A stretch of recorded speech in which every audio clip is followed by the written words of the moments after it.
अस्सलाम वालेकुम। तो आज डिस्कस करेंगे the pig heart transplantation into the human. अभी कुछ दिनों पहले आप लोगों ने पोस्ट देखी होंगी जिसमें जो है ना वायरल हुई है कि पिग का हार्ट ट्रांसप्लांट हुआ है इनटू द ह्यूमन। ठीक है, ओके। तो अब जो है ना मैं इस वीडियो में डिस्कस करूंगा सारी details about this, medical related जितनी भी बातें हैं और इस केस के रिलेटेड भी जो बातें थी। ठीक है, ओके। तो पहले जो है ना डिस्कस करते हैं, ये जो है ना मैंने पेशेंट और ऑपरेशन जितनी भी डिटेल्स थी सब पहले से ये लिख ली कि आप बस यहाँ से ही देख लें। ठीक है, इनको तो डिस्कस करने की कोई मतलब वजह नहीं होती। तो मैं अब डिस्कस करूँगा कि हाउ एंड वाई। ठीक है, मेन बातें ये, पहले मैं थोड़ा सा इंट्रोडक्शन दूंगा और फिर डेप्थ में डिटेल में जाएंगे about everything related to this video. ठीक, ओके। तो पहले डिस्कस करते हैं वाई, कि हम जो है ना पिग का हार्ट क्यों यूज़ किए, हम ह्यूमन टू ह्यूमन ट्रांसप्लांट क्यों नहीं कर रहे। पहली बात यह कि यहाँ पे ट्रांसप्लांट कौन सा ऑर्गन हुआ है, हार्ट हुआ है। तो हार्ट को ट्रांसप्लांट करने के लिए कोई लिविंग पर्सन जो है ना हार्ट डायरेक्ट तो डोनेट नहीं कर सकता ना। ठीक है, तो वो अगर पर्सन अगर मर रहा होगा तो वो कह देगा कि मेरे मरने के बाद इस हॉस्पिटल को मेरे सारे ऑर्गन्स डोनेट कर दिए जाएँ। ठीक है, तो इस तरह जो है ना वो हार्ट जो है ना डोनेट होके दूसरे पर्सन के काम आ सकता है। तो अगर एक पर्सन हो जो क्रिटिकल हो, जिसको अर्जेंट डोनेशन चाहिए हार्ट की, तो वो अब क्या करेगा, लिविंग पर्सन से तो ले नहीं सकता।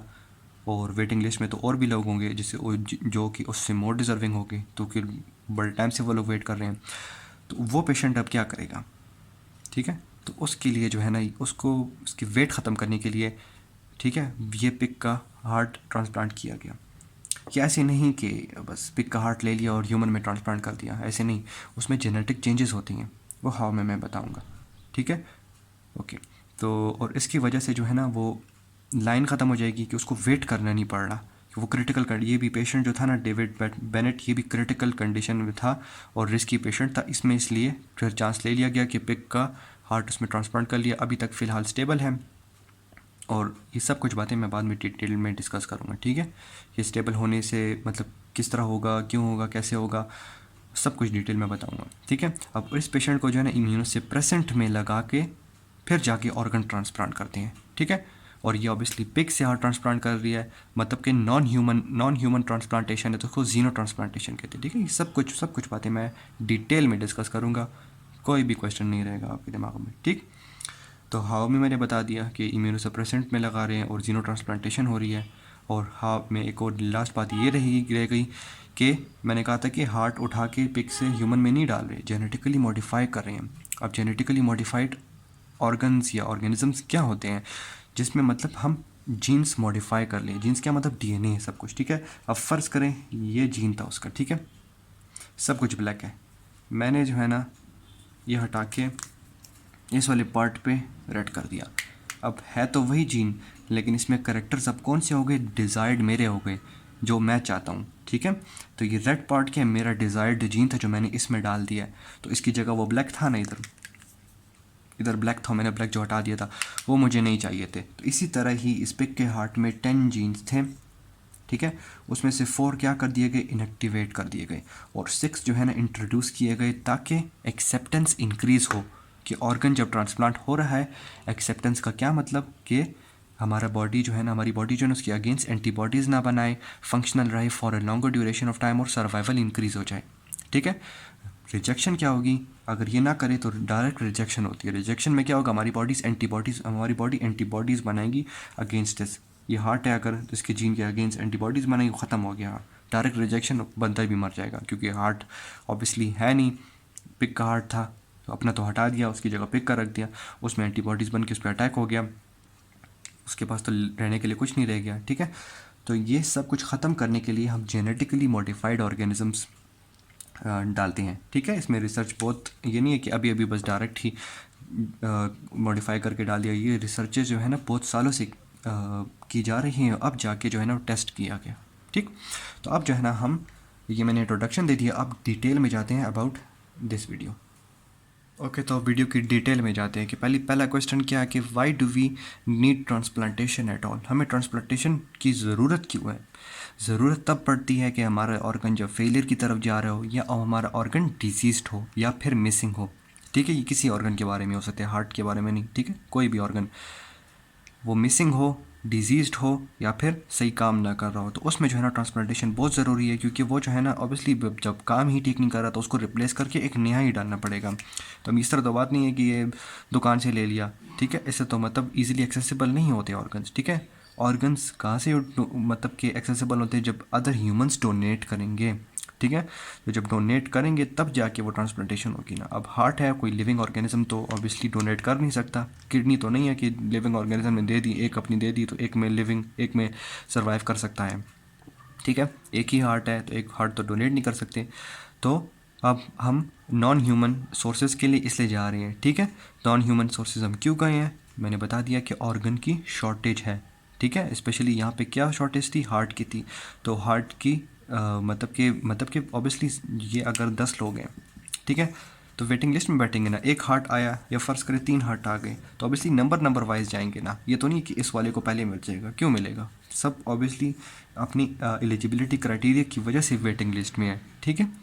तो अगर एक पर्सन आ गया, फॉर एग्जांपल इसको एकदम से इमरजेंसी हो गई, ठीक है, और ये मोर डिज़र्विंग है, तो इसको डायरेक्ट तो नहीं दे सकते ना। ये 5 लोग भी तो है ना, फिर मतलब कि इनको बाईपास करके डायरेक्ट इसको तो नहीं दे सकते, ठीक है। मतलब कि एक रूल्स के थ्रू होता है ना। तो ये पेशेंट अब क्या करेगा, इसके पास तो है ही नहीं कुछ, मतलब कि कहाँ से डोनेट करेगा। हार्ट वैसे भी नहीं, कोई कोई अपना हार्ट डोनेट कर ले और दूसरा बंदा लिविंग हो, किडनी तो है नहीं है, ठीक है। तो इसलिए जो है ना हम नॉन ह्यूमन सोर्सेज से जा रहे हैं ताकि इस बंदे की हम मदद कर सकें, ठीक। अब इस बंदे को हम हार्ट कैसे देंगे, जेनेटिकली मॉडिफाइड देंगे। मैं जेनेटिकली मॉडिफाइड बता दिया, ठीक है, सब कुछ। तो जेनेटिकली मॉडिफाइड की वजह से हमारी इम्यून रिस्पॉन्स इसके अगेंस्ट नहीं होगा। इस ऑर्गन मतलब कि हार्ट जो डोनेट कर दिया इसके इसको हार्ट डोनेट कर दिया, ठीक है, ये हार्ट डोनेट कर दिया, तो इसकी रिजेक्शन नहीं होगी जेनेटिकली मॉडिफाइड से, ठीक। हमारा इम्यून सिस्टम क्या इस तरह नहीं है कि कुछ कुछ में डायरेक्ट रिजेक्शन भी होती है, वो मैं डिस्कस करूँगा आखिर वीडियो में। ट्रांसप्लांटेशन बताऊँगा कि ट्रांसप्लांटेशन कैसी होती है, स्टेप्स बताऊँगा, तो उसमें बताऊँगा डायरेक्ट रिजेक्शन भी होती है। एक होती है डिलेड रिजेक्शन। तो डिलेड रिजेक्शन हमारी मतलब मोस्ट ऑफ द ऑर्गन्स में डिलेड रिजेक्शन होती है। तो इन जेनेटिकली मॉडिफाइड से वो डिलेड रिजेक्शन क्या हो जाती है, सप्रेस हो जाती है, ठीक है। तो वो ज़्यादा सालों के लिए वो सर्वाइव कर लेता है वो ऑर्गेनिज्म या उसका हार्ट, ठीक। अब हमने जो है ना पिग क्यों चूज़ किया है, पिग इसलिए चूज़ किया कि ये एक पिग जो है ना अपनी मतलब बर्थ साइकिल में अबाउट 8 पिगलेट्स, ठीक है। पिगलेट्स मतलब उसके बच्चे जो हैं देते हैं, ठीक है, इन ईच लिटर, ठीक है। ये लिटर क्या होता है, it is a multiple birth of of springs at a time, ठीक है, फ्रॉम द सेम मदर। 8 हैं, ठीक है, तो मल्टीपल बर्थ हो रही है ना। और ये है कि इसको हम अगर एक स्पेशल कंडीशन, इसकी एक स्पेशल हाइजेनिक कंडीशन प्रोवाइड करें, तो ये जो है ना अबाउट 1 ईयर में न अपने जो है ना और आगे जो है ना रिप्रोड्यूस कर सकता है, ठीक है। तो ये दोबारा जो है ना 1 ईयर के अंदर हमें और पिगलेट्स देगा। तो मतलब हम क्या है, ऑर्गन्स ज़्यादा डोनेट होते जा रहे हैं, ठीक है। मतलब हमारे पास ऑर्गन का रिजर्वायर बनता जा रहा है, मतलब कि ये बहुत ज़्यादा पिग्स हो गए, सबको हम जेनेटिकली मॉडिफाइड करके इन सब की मदद कर सकते हैं ना, ठीक है। तो इसी तरह स्पीड अप प्रोसेस में सब कुछ हो सकता है, तो इसलिए हमने पिग यूज़ किया है, ठीक है। और मैंने बता दिया कि वो जो है ना वो पेशेंट क्या था, बहुत रिस्की पेशेंट था, डेविड बैनर्ट जो था, ठीक है। तो उसमें जो है ना हमने ये वाला ट्राई कर लिया प्रोसेस। तो अगर वो सर्वाइव कर ले, ठीक है, सर्वाइव सिर्फ ये नहीं कि वो सिर्फ ऑपरेशन सर्वाइव कर ले, ऑपरेशन के बाद भी अगर वो जो है ना मतलब कि अब अगर वो ऑब्वियसली मशीन्स पे लेटा हुआ है, ठीक है, तो उसके अगर मतलब कि डिस्चार्ज कर लिया, आउट पेशेंट बन गया ये, ठीक है, ये वही ट्रांसप्लांटेड के साथ है। तो अगर ये कंटिन्यू करेगा, मतलब हेल्थी लाइफस्टाइल होगी इसकी, और ये इसका ऑर्गन रिजेक्शन नहीं होगी, तो इसकी वजह से हमारे और भी दरवाजे खुल जाएंगे, जिसमें हम और भी ऑर्गन्स ट्रांसप्लांट कर लेंगे from the pigs into the human, ठीक है। जिसमें जो हम अगर लिवर चाहिए हो, किडनी चाहिए हो, लंग्स चाहिए हो, सब ऑर्गन्स जो है ना जितने भी हमारे वाइटल ऑर्गन्स हैं वो सारे जो है ना ट्रांसप्लांट कर सकते हैं इनटू द ह्यूमन। तो हमें जो है ना वो और जो है ना human to human transmission, human to human donation की ज़रूरत ही नहीं पड़ेगी, ठीक है। हम डिपेंडेंट ही नहीं रहेंगे उस पर, ठीक है। तो वो सब कुछ जो प्रॉब्लम्स हैं जो वेटिंग की वजह से हैं, या फिर इनअवेलेबिलिटी ऑफ द डोनर्स है, या इनअवेलेबिलिटी ऑफ द ऑर्गन्स है टू बी डोनेटेड, तो वो सारी क्या हो जाएंगी, प्रॉब्लम्स सारी ख़त्म हो जाएंगी, ठीक है।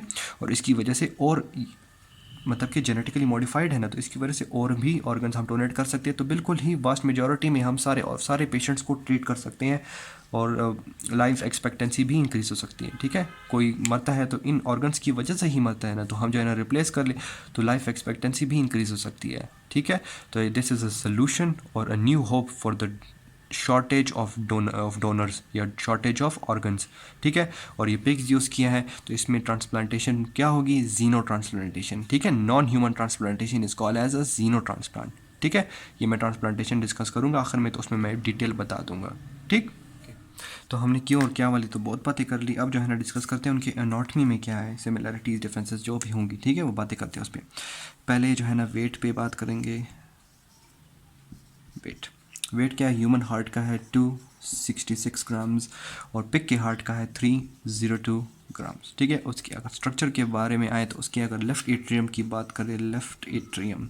ठीक है, ह्यूमन का लेफ़्ट एट्रियम क्या होता है, उसमें जो है ना 1 2 3 4 पल्मोनरी वेन्स आती है। ठीक है, 2 from the left and 2 from the right. ठीक है, तो वहाँ से आती है ऑक्सीजनेटेड ब्लड आ जाता है हार्ट में। ठीक है, ये ब्लड आ गया कितने 4। ठीक है, लेकिन जो पिग है उसमें सिर्फ 2 है, from the left and the right. ठीक है, तो टोटल 2। ठीक है, 1 1 2 फ्रॉम ईच साइड, यहाँ पे 2 फ्रॉम ईच साइड, यहाँ पे 1 फ्रॉम ईच साइड, जो कि ऑक्सीजनेटेड ब्लड ला रहा है। ठीक, अब आते हैं लेफ्ट तो हो गया, अब है राइट एट्रियम। ठीक है, राइट एट्रियम में क्या है, ऑरिफिसेस है of the superior and inferior vena cava. ठीक है, यहाँ पे क्या है, ह्यूमन वाले में डायरेक्ट इन लाइन होते हैं। ठीक है, और यहाँ पे क्या इन राइट एंगल पे पड़े हुए। ठीक है, मतलब 90 डिग्री में पड़े हुए हैं। ठीक है, तो ये दोनों जो है ना यहाँ पे जो डिफरेंसेस हैं थोड़ी see about the human and the pig heart. Okay, तो फाइनली जो है ना हम बात करेंगे कि ट्रांसप्लांटेशन क्या है, टाइप्स क्या है, उसका प्रोसीजर क्या है। ठीक है, मेन जो है ना एक प्रोसेस जो है ना हम डिस्कस करेंगे प्रोसीजर में। एक तो नहीं है मतलब कि ब्लड के रिलेटेड ही है, लेकिन 3 टेस्ट्स हैं वो डिस्कस करेंगे। बस सिर्फ वही ज़रूरी है, क्योंकि बस वही अगर मैच हो जाए तो रिजेक्शन के चांसेस कम हो जाते हैं। ठीक है, तो पहले बात करते हैं कि ट्रांसप्लांटेशन क्या है। ट्रांसप्लांटेशन क्या होती है, it is a medical process जिसमें जो है ना एक हम ऑर्गन जो है ना रिमूव कर लेते हैं किसी भी डोनर से। ठीक है, डोनर से हमने ऑर्गन रिमूव कर दिया और वो जाके ऑर्गन जो है ना डाल देते हैं इनटू द रिसिपिएंट्स बॉडी। ठीक है, रिसिपिएंट में जो है ना ऑर्गन डाल दिया जिसमें ऑर्गन डैमेज था या फिर जो है ना उसमें मिसिंग था। ठीक है, तो ये डोनर और रिसिपिएंट भी क्लियर हो गया, ट्रांसप्लांटेशन की डेफिनेशन भी हो गई। ठीक, अब आते टाइप्स में। टाइप्स कितनी होती है इसकी, 5 किस्म की टाइप्स हैं। एक है फर्ज, मैं सिर्फ जल्दी जल्दी कर रहा हूँ। ठीक है, auto, allo, iso, xeno and synthetic, क्या, ग्राफ्ट्स। ठीक है, और ग्राफ और प्लांटेशन सब कुछ एक जल्दी जल्दी डिस्कस करूँ, बहुत डिटेल में नहीं जा रहा। ग्राफ्ट क्या होता है, कोई भी एक्सट्रैक्टेड टिश्यू या ऑर्गन जो कि हमने रिमूव कर लिया, जैसे यहाँ पे ऑर्गन यहाँ पे डाले थे, तो ये ग्राफ्ट है। ठीक है, ये ग्राफ्ट हो गए। ऑटो का क्या मतलब कि मैं सेल्फ अपनी बॉडी से निकाल के, या स्किन मैंने यहाँ से कट स्किन भी एक ऑर्गन है। ठीक है, यहाँ से कट कर ली, यहाँ पे डाल दी। ठीक है, ऑटोग्राफ हो गया। एलोग्राफ क्या हुआ कि ये फ़र्ज़ करें ये कोई और है और ये मैं हूँ, तो मैंने इससे स्किन काट ली अपने हाथ में डाल दी, तो from other humans to human. ठीक है, एलोग्राफ हो गया। आइसोग्राफ क्या है, आइडेंटिकल ट्विंस में। ठीक है, जो मतलब कि ये दोनों आइडेंटिकल ट्विंस हैं, यहाँ से निकाल के यहाँ में डाल दिया, आइसो। ठीक है, जीनो क्या है, नॉन ह्यूमन टू ह्यूमन, जीनो हो गया। और सिंथेटिक क्या है कि हमने सिंथेटिकली एक स्किन का इक्विवेलेंट स्ट्रक्चर बना दिया। स्किन ऑर्गन है ना, ठीक है, मैंने बता दिया स्किन भी एक ऑर्गन है। ठीक है, तो सिंथेटिक स्किन बना दी जो यहाँ पे मैंने जो है रिप्लेस कर दिया अपने डैमेज के ऊपर, तो ये सिंथेटिक हो गया। ठीक है, ये सारे ग्राफ्ट थे। तो इन टाइप के ऑर्गन्स की जो ट्रांसप्लांटेशन होगी तो वो उसके वही हो गया। तो अगर जीनोग्राफ्ट है, जो ये जीनोग्राफ्ट है, तो इसकी ट्रांसप्लांटेशन हम करें इनटू द रिसिपिएंट ऑर्गन, तो ये क्या हो गया, जीनो ट्रांसप्लांटेशन हो गया। ठीक, अब जो है ना प्रोसीजर की बात करते हैं। प्रोसीजर में मैंने कहा था कि हम 3 टेस्ट डिस्कस करेंगे। ब्लड टेस्ट है, ठीक है, 3 किस्म के हैं। एक है फर्स्ट ब्लड टाइपिंग, ठीक है, सेकंड है टिश्यू टाइपिंग, जी सही है, और थर्ड है सीरम क्रॉस मैचिंग, ठीक है। ये 3 टाइप के टेस्ट डिस्कस करेंगे, अभी कर लेते हैं डिस्कस। ओके, तो फर्स्ट ब्लड टेस्ट है, that is the blood typing, ठीक है। इसमें हम क्या चेक करते हैं, कंपैटिबिलिटी चेक करते हैं ऑफ डोनर वीएस रिसिपिएंट, ठीक है। उनके ब्लड की कंपैटिबिलिटी चेक करते हैं, उनके ब्लड मैच करते हैं ताकि उसमें चेक कर सकते हैं कंपैटिबिलिटी, ठीक है। कंपैटिबिलिटी ब्लड की इस तरह की, अगर डोनर है उसका ब्लड ग्रुप अगर ए है तो रिसिपिएंट कौन कौन से हो सकते हैं, blood group with blood group A and A B. अगर इसका है ब्लड ग्रुप बी तो रिसिपिएंट कौन कौन से हो सकते हैं, of B and A B blood group. अब अगर ए बी ब्लड ग्रुप है तो रिसिपिएंट जो है ना ए बी होता तब दे सकता है, ठीक है। ये ब्लड ग्रुप्स हैं, ये रिसिपिएंट्स हो गए, ठीक है। ओ है ब्लड ग्रुप डोनर का, तो ए बी एंड ओ सबको डोनेट कर सकते हैं, ठीक है। तो जो ब्लड ग्रुप ए बी है वो यूनिवर्सल एक्सेप्टर्स हैं, और ब्लड ग्रुप ओ है वो यूनिवर्सल डोनर्स हैं, देख सकते हैं आप, ठीक है। अच्छा ओके, तो यहाँ पे मैं आप बता देता हूँ कि ये क्यों है, मतलब कि ये सब कुछ इस तरह क्यों है, यहाँ पे एक्सप्लेन कर लेता हूँ। अगर जिसको आगे जानना है, मतलब कि टिश्यू टाइपिंग जाने, तो वो ये वाला प्रोसेस स्किप कर सकते हैं, ठीक। तो अब बात करते हैं कि ये क्यों है सब कुछ। असल में इस तरह होता है ना कि इन सब के पास क्या एंटीजन और एंटीबॉडीज़ होंगे, ठीक है। क्या एंटीजन और एंटीबॉडीज़। एंटीबॉडी क्या होते हैं, जो भी एंटीजन आए उसके अगेंस्ट, ठीक है। तो अब ब्लड ग्रुप ए है, ठीक है, इसके पास क्या एंटीजन ए है, एंटीबॉडी बी है, ठीक है। तो इस वाले ब्लड ग्रुप को हम बी ग्रुप नहीं दे सकते, ठीक है। पहले मैं सब कुछ लिख लेता हूँ, फिर मैं बताता हूँ, कंपैरिजन करता हूँ। अच्छा, अब ब्लड ग्रुप बी है, उसके पास एंटीजन बी है, एंटीबॉडी ए है, ठीक। उसी तरह ये जो ब्लड ग्रुप ए बी है उसके पास एंटीजन ए भी है, एंटीजन बी भी है, एंटीबॉडी कोई नहीं है। और ब्लड ग्रुप ओ आ गया, ओ के पास है कोई भी एंटीजन नहीं है, और एंटीबॉडी ए भी है, एंटीबॉडी बी भी है। ओके, तो अब एंटीजन एंटीबॉडी इस तरह चेक करेंगे कि अब अगर ये डोनर है, ठीक है, और ये रिसिपिएंट थे, ठीक है, तो डोनर और रिसिपिएंट के ब्लड चेक करने हैं हमने कि डोनर जो अगर ए ब्लड ग्रुप का है, फॉर एग्जांपल ए वाला है, ठीक है, उसके पास क्या एंटीजन ए है, एंटीबॉडी बी है, तो रिसिपिएंट के पास भी यही होना चाहिए, ठीक है। उसके पास एंटीजन ए होना चाहिए, एंटीजन बी नहीं होना चाहिए, ठीक है। जो एंटीजन अगर बी होगा तो वो एज एन एंटीबॉडी कंसिडर होगा, ठीक है। तो इसी तरह ही अब ये दोनों देख रहे हैं आप, एंटीजन ए बी, ये क्या है, ये ब्लड ग्रुप ए बी का है, तो इसके पास क्या दोनों एंटीजन है, ठीक है। तो इसके पास कोई भी एंटीबॉडी नहीं बनेगी। अब अगर हम इस वाले को ब्लड ग्रुप ए दे दें या बी दे दें, इसके पास दोनों एंटीजन है, फॉरेन बॉडी कंसिडर कुछ नहीं कर रहा, ठीक है। एंटीबॉडी क्या होती है, हमारी बॉडी अगर किसी चीज़ को फॉरेन कंसिडर करे उसके अगेंस्ट जो है ना एंटीबॉडीज़ बना लेती है। तो इसके पास एंटीबॉडीज़ है ही नहीं, क्योंकि उसके पास दोनों किस्म के एंटीजन्स प्रेजेंट है, ठीक है। अब इस ब्लड ग्रुप ओ देख रहे हैं जिसके पास एक भी एंटीजन नहीं है, तो उसकी बॉडी हर किस्म के ब्लड को फॉरेन कंसिडर कर रही है, उसकी अगेंस्ट एंटीबॉडी बना रही है। तो ओ ब्लड ग्रुप को सिर्फ ब्लड ग्रुप ओ ही डोनेट कर सकता है। देखें आपने ओ ब्लड ग्रुप है, उसको सिर्फ ओ दे सक रहा है, ठीक है। तो इन चीज़ों की वजह से हम कंपैटिबिलिटी चेक करते हैं डोनर वीएस रिसिपिएंट। तो अगर ये स्टेप पास हो जाएगा तब जाके नेक्स्ट स्टेप में जाएंगे जिसमें टिश्यू टाइपिंग चेक करेंगे, ठीक है। टिश्यू टाइपिंग इसके बाद मैं डिस्कस करता हूँ, ठीक। तो एंटीबॉडीज़ नहीं बनी, रिजेक्शन के चांसेस और कम हो गए।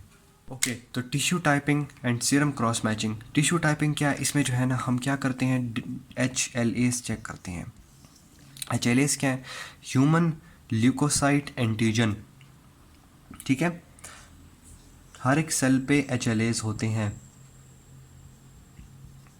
ये क्या है, मार्कर्स हैं या फिर प्रोटीन्स हैं, मतलब कि फॉर एग्जांपल ये ब्लैक HLA है और ये भी ब्लैक HLA है, ठीक है। तो ब्लैक को नहीं मारेगा, ठीक है, उसको पता है कि हम मेरी बॉडी का ही एंटीजन है, ठीक है, क्या है एंटीजन है।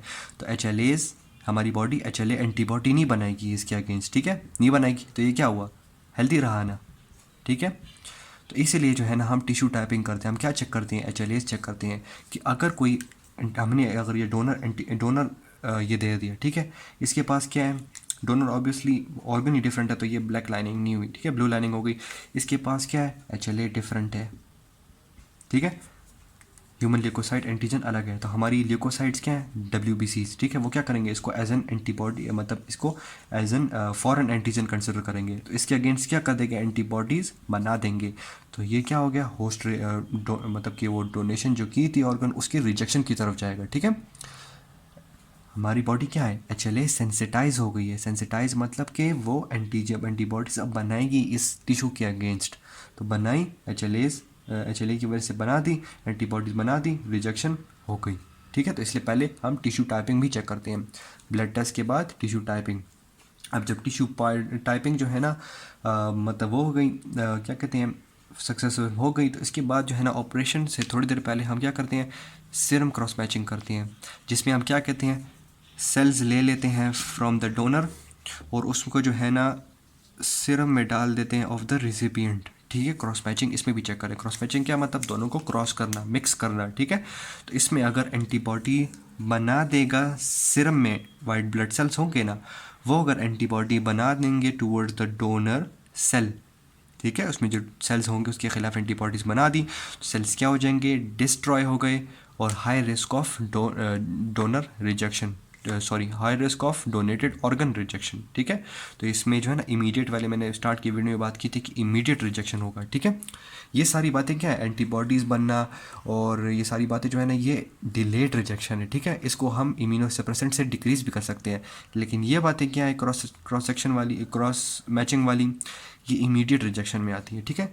जिस तरह एंटीबॉडीज़ पड़ी हुई हैं वो डायरेक्ट जो है ना जाके उसको हार्म करती है, ख़त्म कर लेती है, ठीक है। इसमें ऑलरेडी एंटीबॉडीज़ बनी हुई हैं, ठीक है, जो कि इमीडिएट इसलिए कर रही हैं, यहाँ पे एंटीबॉडीज़ बनेंगी तो इसलिए वो ज़रा डिलेड प्रोसेस है, ठीक। Okay, so life after transplantation, की ट्रांसप्लांट तो कर दिया, अब पेशेंट को क्या करना चाहिए, कैसी ज़िंदगी होगी उसकी, रिसिपिएंट क्या होगा हमारी, मतलब कि ये अगर रिसिपिएंट है, ठीक है, जिसको डोनर दिया था, उसको हम मेडिकेशन में डालेंगे जो कि है इम्यूनो सप्रेसेंट या फिर एंटाई रिजेक्शन मेड्स, वो भी जो है ना इम्यूनोसप्रेसेंट्स ही होते हैं, ठीक है। तो वो इम्यूनोसप्रेसेंट्स हम क्यों दे रहे हैं कि इसके जो हमारी, इसके जो मतलब फ़र्ज़ करें हमारी बॉडी है, तो इसमें जो वाइट ब्लड सेल्स होंगे वो इसके अगेंस्ट सेंसिटाइज ना हो जाए, मतलब ऑर्गन के अगेंस्ट सेंसिटाइज ना हो जाए, किसी भी टाइम एंटीबॉडीज़ बना सकती है बॉडी, ठीक है, कभी भी रिजेक्शन की तरफ जा सकती है। तो ईयर्स इंक्रीज़ करने के लिए ऑफ द मतलब फंक्शनल ऑर्गन फंक्शनैलिटी के ईयर्स इंक्रीज़ करने के लिए हम क्या करते हैं, इम्यूनोसप्रेसेंट देते थे ताकि रिजेक्शन ना हो। रिजेक्शन नहीं होगी, ज़्यादा देर के लिए ऑर्गन काम करेगा, सर्वाइवल इंक्रीज़ हो रही है, ठीक है। यहाँ पे हार्ट ट्रांसप्लांट था, तो हार्ट ही तो मेन ऑर्गन है, वही उसकी अगेंस्ट ही एंटीबॉडीज़ बन गई, तो वो तो डायरेक्ट जो है ना रिजेक्शन की तरफ जाएगी। तो ये है कि उसको अगर ये मेड्स लिखी है तो उसको प्रॉपर स्केड्यूल में लेनी पड़ेगी, कभी भी स्किप नहीं करनी है, ठीक है। क्योंकि अगर सेव कर ली, उधर से जो है ना एंटीबॉडी स्टार्ट हो गई, तो बस फिर तो जो है ना ऑर्गन रिजेक्शन की तरफ ही जाएगी। फिर क्या करेगा, ऑब्वियसली न्यू ऑर्गन लाएगा, अब न्यू ऑर्गन उसके पास दोबारा फिर ट्रांसप्लांटेशन सब कुछ प्रोसेस सारा स्टार्ट करना पड़ेगा, ठीक। तो इसलिए अच्छा है कि मेडिसिन अपनी टाइम पे ही लें, ठीक। और दूसरी बात आती है कि ऑब्वियसली आप सोच रहे होंगे कि इम्यूनोसप्रेसेंट दे रहा है तो ये तो वनरेबल होगा to the other infections. Yes, उसके पास अगर कोई डॉर्मेंट इन्फेक्शन हो, जैसे मलेरिया या ट्यूबरक्लोसिस होते हैं जो कि डॉर्मेंट रह जाते हैं, तो अगर इम्यूनोसप्रेसेंट दे दी तो वो भी जो है ना, अगर उसकी बॉडी में है डॉर्मेंट मतलब कि छुप जाते हैं, इनएक्टिव स्टेट में रह जाते हैं, तो वो डॉर्मेंट इन्फेक्शंस भी जो है ना अपने सिम्टम्स वापस शो कर लेंगे, क्योंकि वो भी इन्फेक्शंस वापस इन्फेक्शस बन जाते हैं, क्योंकि हमारी बॉडी ने उनको क्या किया होता है, सप्रेस किया होता है। तो जब बॉडी के सप्रेशन सिस्टम जो कि WBC थे वही डिसप्रेस हो गए हैं, तो वो तो वापस जो है ना हमारी बॉडी वापस वनरेबल हो जाएगी, ठीक है। और उसके अलावा भी जो अदर इन्फेक्शंस होंगे उसके ख़िलाफ़ भी मोर वनरेबल हो जाएगी हमारी बॉडी, मतलब कि in comparison to the normal individuals. अगर हमारे बॉडी में डोनेट हुआ, नॉर्मल बॉडी में डोनेट नहीं हुआ, हम मोर वनरेबल होंगे क्योंकि हम एंटी रिजेक्शन थेरेपी कर रहे हैं, ठीक। सो बस this was all about the pig transplantation into the human. इसमें कोई भी क्वेश्चन हो या कोई और बात हो शेयर करना चाहते हैं तो कमेंट सेक्शन में शेयर कर सकते हैं, कुछ पूछना हो तो कमेंट सेक्शन में पूछ सकते हैं, ठीक। और इस तरह ही और रिसर्च की वीडियोस अगर आप लोगों को मतलब ये पसंद आ गई और रिसर्च की वीडियोस अगर चाहते हैं बनाऊं तो मुझे कमेंट सेक्शन में बता दें, मैं और भी जो है ना डिफरेंट रिसर्च की वीडियोस बनाता रहूँगा।